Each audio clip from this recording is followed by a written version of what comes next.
Bonjour.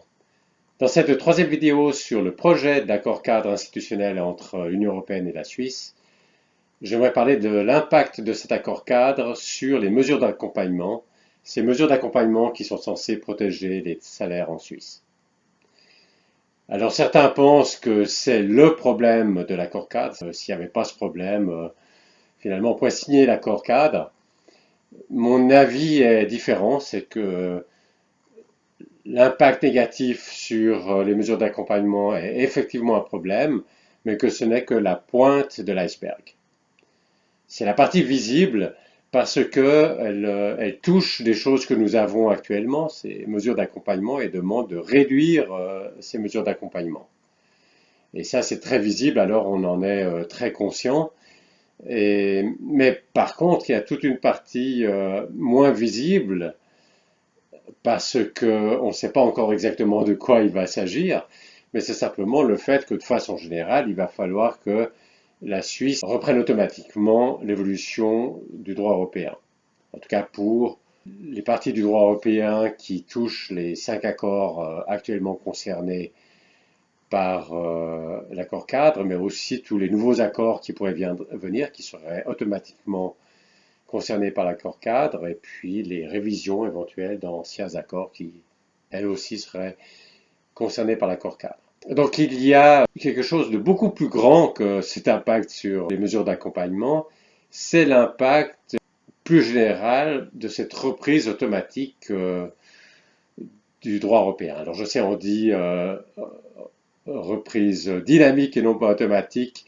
J'ai déconstruit cet enfumage dans une première vidéo. Il s'agit finalement, à quelques enfumages près, d'une reprise automatique. Le fait que ce soit seulement la pointe de l'iceberg et qu'au fond, il y aura peut-être chaque année des choses tout aussi graves, des couleuvres tout aussi graves à avaler dans le cadre de cette reprise automatique et qu'il n'y a donc pas de raison de se focaliser sur ce qu'on voit en ce moment, l'impact sur les mesures d'accompagnement. L'implication de cela, c'est que même si le problème que cause l'accord cadre pour les mesures d'accompagnement était résolu, ce ne serait toujours pas une raison de signer cet accord cadre. Parce qu'il y a justement, ce n'est que le sommet de l'iceberg, il resterait tout le reste de l'iceberg, qui est bien plus grand et bien plus important. Donc, si on imagine un scénario où, par exemple, la gauche défend vaillamment les travailleurs en s'opposant à l'Union européenne qui veut réduire les mesures d'accompagnement, mais change d'optique après les votations fédérales, ou bien, autre scénario, l'Union européenne accepte un compromis. On aboutisse finalement à avoir résolu ce problème de l'impact sur les mesures d'accompagnement.